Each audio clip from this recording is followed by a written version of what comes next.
这几棵无花果是我们在阳台上从扦插小苗带大的无花果树，这个品种叫做沙漠之王。它不仅观赏价值高，结出的果子还可以食用，营养丰富，口感甜糯可口。但是你知道吗？盆栽无花果在冬季还是需要做一些适当的保护，这样才能顺利过冬，来年长势旺，结满果。今天我就来给大家分享一下我的盆栽无花果是怎么过冬的，以及为什么它在4月份搬到阳台晒太阳后却出现了落果的现象。首先，对于沙漠之王无花果，其实还是比较耐寒、抗寒能力比较强的一种植物。对于地灾，可以在室外过冬。我所在的温哥华地区，冬季温度一般在0度以上，最冷的时候有可能会到零下10摄氏度。为了让盆栽无花果度过这种非常寒冷的特殊时段，我会把它们搬入进车库里过冬。车库里虽然没有暖气，但也不会结冰，而且有少量光照和日常的通风。在冬季养护盆栽无花果时，需要注意了以下几点：停止浇水和施肥，因为冬季无花果处于休眠状态，不需要太多的水分和营养，只要保证盆土不太干就行了，变干燥了再少量浇水，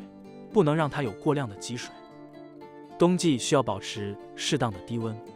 因为无花果要在冬季让它适当的休眠，这样才能更加利于来年的生长和挂果。如果温度太高了，让它提前发芽萌发枝叶，反而会影响来年的挂果。我用放在车库过冬的方法，让我的盆栽无花果安然度过了一个冬天。到了4月份，春暖花开，我就把它搬到阳台上享受阳光。我本以为这样可以让它更快地恢复生机，没想到却出现了意想不到的情况。我发现我的盆栽无花果开始枯萎掉果了。其实当时移动无花果到阳台时，我也知道无花果不能马上直接晒太阳，所以我看天气预报，选择了连续1周的阴雨天气，在4月中旬才把它移动到阳台。结果1周后，我还是小看了春天阳光的猛烈。经过2天的全日照，这些无花果的小果子直接被太阳晒成了褐色的伤疤。没过多久，这些果子就开始枯萎脱落。无花果有2种类型，一种是单季型的，只在夏季结果；另一种是双季型的，既在夏季结果，也在秋季结果。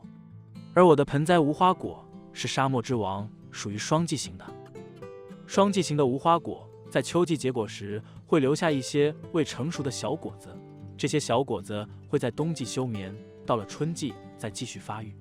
但是这些小果子的发育需要一个渐进的过程，不能一下子暴露在强烈的阳光下，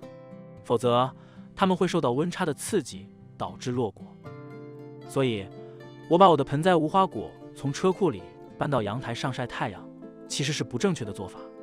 我应该先把它放在一个半阴的地方，让它适应一下外界的温度和光照，再逐渐增加光照时间和强度，这样才能让它顺利地结出春季的果子。因为对于沙漠之王这个品种，在温哥华地区一般情况下只有春果能够成熟，我的这个大意的操作直接导致了今年无法采收到成熟的果实了。